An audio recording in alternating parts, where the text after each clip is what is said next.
ચાલો ગાઈઝ, તો સૌથી પહેલાં તો હરેક મિત્રોને જય હિન્દ। અત્યારે તમને ખબર છે મોસ્ટ ઓફલી યુદ્ધનો સમય ચાલુ છે।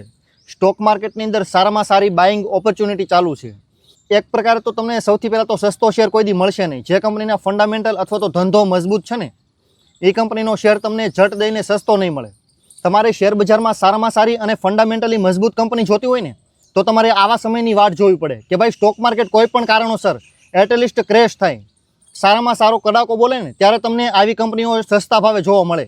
એટલીસ્ટ રિઝનેબલ ભાવ, જે ભાવમાં શેર હોવો જોઈએ ને એ ભાવમાં તમને શેર મળવા મળે। ઘણી બધી વાર છે ને કેવું થાય કે ભાઈ શેર માર્કેટની અંદર જ્યારે બુલ માર્કેટ ચાલુ હોય ને અથવા તો કોઈ પણ નોર્મલ માર્કેટ ત્યારે તમને આવડિયા કંપનીના શેર કોઈ દિવસ સસ્તા નહીં મળે, કેમ કે હાઈ ગ્રોથ કંપનીના શેર છે ને ઓલમોસ્ટ તમને મોંઘા વેલ્યુએશનમાં જોવા મળે। અત્યારે શેર માર્કેટ નીચે પડેલું છે ને તો અત્યારે તમને આ કંપનીઓના શેર ઘણા ખરા સસ્તા દેખાશે અને હજી નીચે પડે ને ત્યારે તમને લેવા માટે સારામાં સારો મોકો આપશે। તો એટલીસ્ટ તમને ખબર હોવી જોઈએ કે ભાઈ કઈ આપણા દેશની એવી 10 કંપનીઓ છે જે હાઈ ગ્રોથ કંપની કહેવાય, ખાલી ગ્રોથવાળી નહીં, હાઈ ગ્રોથ। આવનારા સમયની અંદર એ અનેક ગણી થઈ શકે।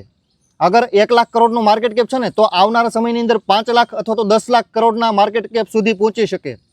આવી કંપની તમારે ગોતવી પડે, ત્યારે તમારા પૈસા 5 થી 10 ગણા થાય, બાકી થવા અસંભવ છે। અને મોસ્ટ ઓફલી તમારે એના બિઝનેસ પણ જોવો પડે।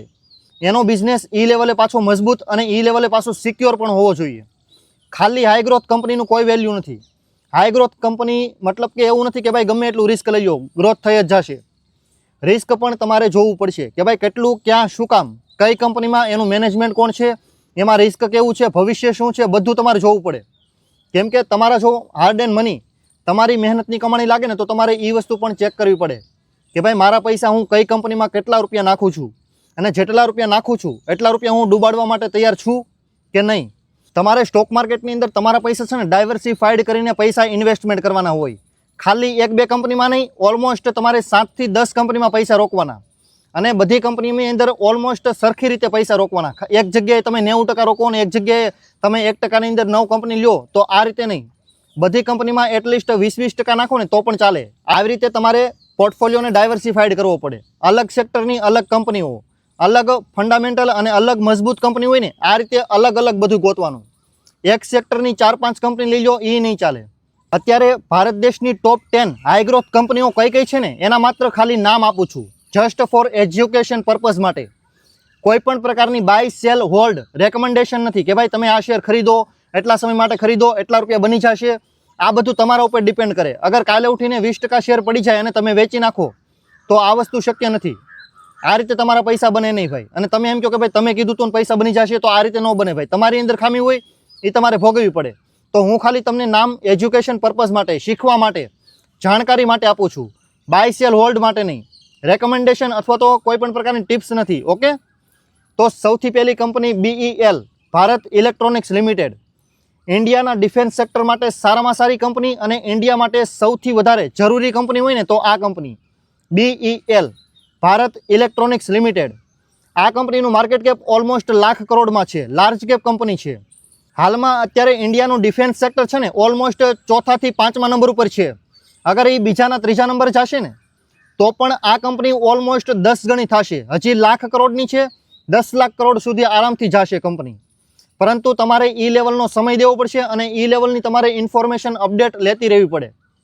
તમે એમ કહો કે ભાઈ 2 વર્ષમાં મને રિટર્ન આપી દે આ કંપની, તો નહીં આપે ભાઈ, પૈસા નહીં રોકતા। આ કંપનીનું રિટર્ન તમને ઓલમોસ્ટ 15 થી 20 વર્ષે તમને જોવા મળશે। આ જે 10 ગણી કંપની થઈ શકે ને એની સંભાવના હું તમને કહું છું ને તો ઓલમોસ્ટ તમારે 10 વર્ષ દેવા પડશે મિનિમમ, ત્યારે તમને આની અંદર સારામાં સારું રિટર્ન જોવા મળશે।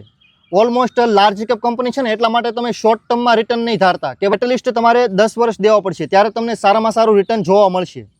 બાકી આ કંપની લેવાનો કોઈ ફાયદો નથી। બીજા નંબરની કંપની છે ડિવિસ લેબોરેટરી।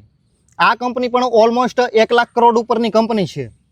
આ કંપનીની વાત કરું ને તો ઓલમોસ્ટ મિનિમમ 5 ગણી થઈ શકે એમ છે, પરંતુ આવનારા 10 વર્ષ એટલીસ્ટ 5 થી 10 વર્ષ તમારે દેવા પડે ત્યારે તમને સારામાં સારું રિટર્ન જોવા મળે। ડિવિસ લેબોરેટરી કંપનીનું market cap almost 1 lakh crore ઉપરનું છે અને કંપનીના ફંડામેન્ટલ, અત્યારે જે પણ કંપનીનું નામ લઉં ને મોસ્ટ ઓફલી ફંડામેન્ટલી મજબૂત અને સારામાં સારી કંપની છે। આ કંપનીનો શેર તમને બહુ માઇનસમાં ઝટ દઈને જોવા નહીં મળે અને કંપનીનો ગ્રોથ પણ અનધર લેવલ ઉપર છે, તો તમને શેર પણ ઝટ દઈને સસ્તો નહીં જોવા મળે। આ વસ્તુ ભૂલી જશો। અત્યારે જે સમય છે ને અત્યારે તમને મળી જાય તો મળી જાય, બાકી શક્ય નથી આ વસ્તુ તમને સસ્તી મળી જાય, કેમ કે આ ઓલમોસ્ટ હાઈ ગ્રોથ કંપનીઓ છે. આ બધી કંપનીના જે વેલ્યુએશન છે ને મોસ્ટ ઓફલી તમને મોંઘા જોવા મળશે, કેમ કે ગ્રોથ એનો સારામાં સારો છે. એટલા માટે અત્યારે તમને ખબર જ છે કે ભાઈ ભારત દેશની અંદર ખાણીપીણીનો શું હાલ છે. મોસ્ટ ઓફલી લોકો બીમાર પડવાના છે. અને આ કંપની ડિવિસ લેબોરેટરી ફાર્મા સેક્ટરની અંદર છે, લેબોરેટરીનું કામ છે. આ કંપનીનો ધંધો સારામાં સારો ચાલવાનો છે ભવિષ્યમાં. અત્યારે ચાલે છે અને ભવિષ્યમાં હજી ડિમાન્ડ અનેક ગણી વધવાની છે ઇન્ડિયા લેવલે. આ કંપનીનું કામ સારામાં સારું પરફોર્મન્સ થઈ ગયેલું છે અને ભવિષ્યમાં કરવાની છે. એટલી મજબૂત કંપની છે. ત્યારબાદ છે પીઆઈ ઇન્ડસ્ટ્રીઝ ફાર્માસ્યુટિકલ્સ. આના માટેના કેમિકલ બનાવવાનું કંપની કામ કરે છે. ઓલમોસ્ટ કંપની છે ને એક પ્રકારે મોનોપોલીવાળી કંપની છે. આ કંપનીની સરખામણી તમે કોઈ પણ કંપની સાથે જટ દઈને કરી ન શકો. પીઆઈ ઇન્ડસ્ટ્રી આ કંપનીની ગ્રોથ સારામાં સારી છે અને ફંડામેન્ટલી ખૂબ જ મજબૂત. ઓલમોસ્ટ 60,000 કરોડ આસપાસનું માર્કેટ કેપ છે. અત્યારે હું તમને માર્કેટ કેપ જે કહું છું ને તે એવરેજ કહું છું. અત્યારે જે તમને એપ્લિકેશન અથવા તો વેબસાઇટ ઉપર દેખાડે એ સાચું હોય એવું જરૂરી નથી. એના શેરની અંદર જે ઉતાર ચઢાવ થાય ને એ અનુસાર હું તમને કહું છું. તો એવું નહીં કહેતા કે ભાઈ આનું માર્કેટ કેપ તો વધારે બતાવે છે, અત્યારે તમે ઓછું કહો છો. તો આ હું તમને થોડોક એવરેજ ડેટા બતાવું છું કે ભાઈ આની આસપાસનું એટલીસ્ટ તમે ગણી શકો. 6 મહિના 1 વર્ષ પહેલાંનું અત્યારનો હાલનો ડેટા નથી દેતો. અત્યારે તો તમને માર્કેટ ઉપર નીચે અપડાઉન જે કાંઈ દેખાડે એ સાચું હોય ને ખોટું હોય. હું તમને એવરેજ ડેટા દઉં છું કે ભાઈ રિયાલિટીમાં આનું માર્કેટ કેપ આની આસપાસ હોવું જોઈએ. આની આસપાસનું છે રિયલમાં. બાકી શેર ઉપર ચડે તો એનું માર્કેટ કેપ તો ભાઈ વધી જાય, પરંતુ એ 2-4 મહિનાનું નામ છે. આની કાંઈ વેલ્યુ નથી. હકીકતમાં શું માર્કેટ કેપ છે ને એ જોતા શીખવું પડશે તમારે. શરૂઆત આપણે લાખ કરોડની કંપનીથી ચાલુ કરી છે. અત્યારે ધીમે ધીમે 50,000 કરોડ, 35,000 કરોડ, 15,000 કરોડ સુધીની કંપનીઓ તમને જોવા મળશે. બધી કંપનીઓ લાર્જ કેપ નથી અને બધી કંપનીઓ સ્મોલ કેપ નથી. મોસ્ટ ઓફલી તમને ગ્રોથવાળી કંપની કીધી છે. તો બધી કંપનીઓ તમને રિસ્ક સરખું નહીં જોવા મળે, અલગ અલગ રિસ્ક જોવા મળશે. એ રીતે તમે પૈસા ઇન્વેસ્ટમેન્ટ કરજો. મેં તમને કીધું એ રીતે મિનિમમ 5 થી 10 કંપની ખરીદવાની અને લાંબા સમય માટે, તો તમને રિટર્ન સરખું અને રિસ્ક પણ તમને રિઝનેબલ જોવા મળશે. બાકી તમારા પૈસા ડૂબી પણ એ રીતે શકે, કેમ કે stock market is a risky. ત્યારબાદ છે ત્રિવેણી ટર્બાઇન લિમિટેડ. આ કંપની એન્જિનિયરિંગ કંપની છે. ઓલમોસ્ટ આ કંપનીનું માર્કેટ કેપ છે ને 15,000 કરોડ આસપાસનું છે. આ કંપનીની અંદર મિનિમમ હું તમને કહું ને તો ભાઈ 1 લાખ કરોડની કંપની થાય એવી સંભાવના છે. પરંતુ 10 વર્ષ મિનિમમ 10 વર્ષ દેવા પડે. તમે 2 વર્ષમાં રિટર્ન માગશો નહીં મળે ભાઈ. પૈસા રોકતા પણ નહીં, ભૂલથી નહીં રોકતા હકીકતમાં, કેમ કે લોંગ ટર્મ ઇન્વેસ્ટમેન્ટમાં જ તમારા પૈસા બનશે. મેં તમને પહેલાં ઘણીવાર કીધેલું છે કે ભાઈ ઇન્ટ્રાડેની અંદર, કોલપુટની અંદર, ફ્યુચર ઓપ્શનની અંદર પૈસા દેખાય છે નહીં. ઇન્વેસ્ટમેન્ટની અંદર તમને પૈસા દેખાતા નથી, પરંતુ છે સૌથી વધારે ત્યાં ઇન્વેસ્ટમેન્ટ. લોંગ ટર્મનું જેટલું સારું રોકાણ કરશો ને એટલા તમારા પૈસા બનવાની સંભાવના સારામાં સારી છે. આ વસ્તુ યાદ રાખજો. સ્ટોક માર્કેટમાં સૌથી વધારે રૂપિયા છે ને લોંગ ટર્મ ઇન્વેસ્ટમેન્ટમાં છે. સૌથી મોટા લોકો આ રીતે જ રોકાણ કરે. દરરોજ કૂવો ખોદીને દરરોજ પાણી પીવા એ લોકો નથી આવતા, કોઈ દિવસ નહીં. તમે આ રીતે વિચારશો ને તો જ પૈસા બનશે, બાકી નહીં બને ભાઈ. પૈસા ડૂબાડવા જ પડશે. ઘર બાર જમીન મકાન બધું વેચાઈ જશે, કોઈ જવાબ દેવા નહીં આવે. આખી જિંદગી લોભ લાલચમાં જ જાહે ભાઈ. ત્યારબાદ છે CDSL. ભારતની 2 ડિપોઝિટરી છે ને એમાંથી સૌથી પહેલી ડિપોઝિટરી આ CDSL, central depository services limited. ભારતમાં માત્ર આ કંપની જે કામ કરે છે ને એવી 2 જ કંપની કામ કરે છે. ફંડામેન્ટલી ખૂબ જ મજબૂત અને OPM ઓપરેટિંગ પ્રોફિટ માર્જિન સારામાં સારું છે. કંપનીનું માર્કેટ કેપ તમને કહું ને તો ઓલમોસ્ટ 20 થી 25,000 કરોડ આસપાસનું છે. કંપની ફંડામેન્ટલી ખૂબ જ મજબૂત અને ગ્રોથવાળી કંપની છે. કેમ કે આ કંપની જે કામ કરે છે ને કાલે ઉઠીને બીજી કોઈ કંપની કરવા મળે એવું નહીં બને. કેમ કે આ જે સેક્ટર છે ને એની અંદર એક પ્રકારે કડા નિયમ અને કડા કાનૂન છે કે કોઈ પણ માણસ એન્ટ્રી ન લઈ શકે કે ભાઈ આ કંપની કામ કરે છે એવું હું પણ મળું કરવા. આ રીતનું નથી થવાનું કોઈ દી. આ 2 કંપની ઇનફ છે ઇન્ડિયાના સ્ટોક માર્કેટની અંદર. તમે અગર શેર ખરીદો છો તો આની જગ્યાએ ડિપોઝિટ થાય, CDSL કા NSDL. તો આ બંને કંપની ખૂબ જ ફંડામેન્ટલી મજબૂત અને 20 થી 30,000 કરોડની વચ્ચેની કંપનીઓ છે. ભવિષ્યની અંદર લાખ કરોડનું માર્કેટ કેપ બને ને એટલી સારી એવી સંભાવના છે. બરોબર. ઇન્ડિયાનું સ્ટોક માર્કેટ જેટલું આગળ વધશે ને એટલી આ કંપનીઓ મોટી થતી જશે 110%. કેમ કે ઇન્ડિયાનું સ્ટોક માર્કેટ આની ઉપર જ ઊભેલું છે આખે આખું. તમારા સ્ટોક આ જગ્યાએ ડિપોઝિટ થશે. ઓકે. ત્યારબાદ છે BSE, બોમ્બે સ્ટોક એક્સચેન્જ. ભારતની અંદર માત્ર 2 એક્સચેન્જ છે, NSE અને BSE, નેશનલ સ્ટોક એક્સચેન્જ અને બોમ્બે સ્ટોક એક્સચેન્જ. ભારતનો કોઈ પણ નાગરિક શેર ખરીદે ને તો આ 2 જગ્યાએથી તમારે શેર ખરીદવાના થાય. આ 2 કંપની એટલા માટે ગ્રોથવાળી અને સૌથી વધારે ફંડામેન્ટલી મજબૂત. અને આ કંપની સિવાય તમારે કોઈ પણ કામ થાય નહીં શેર બજારમાં. કેમ કે તમે કોઈ પણ શેર ખરીદો ને આ બે જગ્યાએથી તમારે શેર ખરીદવો પડે, NSE અથવા તો BSE. આની સિવાય તમારા પાસે કોઈ ઓપ્શન નથી. ભવિષ્યમાં જેટલા લોકો આવે, FII, DII, ગવર્મેન્ટ, પ્રોમોટર હોય, પબ્લિક હોય, હરેક માણસની આ જગ્યાએ પોતાના શેર લેવેચ રાખવા પડે. તો આ કંપનીનો ધંધો 110% ભવિષ્યમાં હજી આગળ જશે. BSE લિમિટેડ, આ કંપનીનું માર્કેટ કેપ હાલમાં તમને એવરેજ જોવા જાવ ને તો 40,000 કરોડનું માર્કેટ કેપ છે. ભવિષ્યની અંદર 1 લાખ કરોડનું માર્કેટ કેપ આરામથી થઈ શકે અને શાયદ તેનાથી પણ આરામથી આગળ વધી જાય એટલી સંભાવના છે. આ કંપની એટલી મજબૂત છે. ત્યારબાદ છે CRISIL limited, credit rating agency છે એક પ્રકારે. ઓલમોસ્ટ કંપનીનું માર્કેટ કેપ છે ને 35,000 કરોડનું માર્કેટ કેપ છે. ભવિષ્યની અંદર આ કંપની પણ સારામાં સારો ગ્રોથ કરશે. હાલમાં 35,000 કરોડ છે.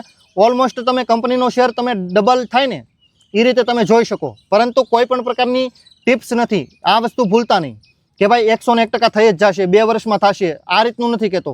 એટલીસ્ટ થાય ને એવી સંભાવના છે. જેટલું મારું અનુમાન છે અને જેટલું મારું એજ્યુકેશન છે ને એના આધારે કહું છું. ઓકે. ત્યારબાદ છે વિનાતી ઓર્ગેનિક્સ લિમિટેડ. આ કંપની ઓલમોસ્ટ સ્પેશિયાલિટી કેમિકલ બનાવે છે. ભારત દેશ માટે કેમિકલની શું જરૂર છે મોસ્ટ ઓફલી લોકોને ખબર છે. જેટલું ભારત દેશ આગળ વધશે ને એટલું કેમિકલ કંપનીઓ આગળ વધશે. 2-4 વર્ષ ન વધે એ વાત 2 નંબરની છે, પરંતુ એટલીસ્ટ અંતે આ કંપનીઓ સારામાં સારો ગ્રોથ કરશે. કેમિકલ કંપની સેક્ટર જે છે ને એની અંદર સારામાં સારી કંપની હોય ને તો આ વિનાતી ઓર્ગેનિક્સ લિમિટેડ ઓલમોસ્ટ 18,000 કરોડ આસપાસનું માર્કેટ કેપ તમે કહી શકો. ભવિષ્યની અંદર ઓલમોસ્ટ મિનિમમ 5 ગણી આગળ વધી શકે કંપની. એટલીસ્ટ તમારે લોંગ ટર્મ રોકાણ કરવું પડે. ગેરંટી વોરંટી નથી, આરામથી વધી જશે જ્યાં સુધી સ્ટડી કહે છે ને તે પ્રમાણે. ભારત દેશની જે ગ્રોથ એક પ્રકાર બ્લુ પ્રિન્ટ ચાલે છે ને એ પ્રમાણે આ કંપની એટલીસ્ટ 5 ગણી થવી જોઈએ આવનારા 10 વર્ષની અંદર. ત્યારબાદ છે Caplin point laboratory. Almost 12,000 crore આસપાસની કંપની છે. ફાર્મા સેક્ટર માટે સારામાં સારી કંપની. ફંડામેન્ટલી ખૂબ જ મજબૂત કંપની છે અને આ કંપનીનો ધંધો સારામાં સારો છે. ઇન્ડિયા લેવલે ખૂબ જ ડિમાન્ડ છે. અત્યારે જે કંપનીનું માર્કેટ કેપ છે ને ઓલમોસ્ટ 18,000 કરોડ આસપાસનું તમે ગણી શકો. ત્યાંથી આ કંપની ઓલમોસ્ટ લાખ કરોડને વટી શકે. મિનિમમ તમારે 5 થી 10 વર્ષ દેવાના થાય. એક પણ કંપની હું તમને શોર્ટ ટર્મ માટે નથી કહેતો, 5 વર્ષની અંદરનો સમય બિલકુલ નથી દેતો, કોઈ પણ કંપનીને નહીં.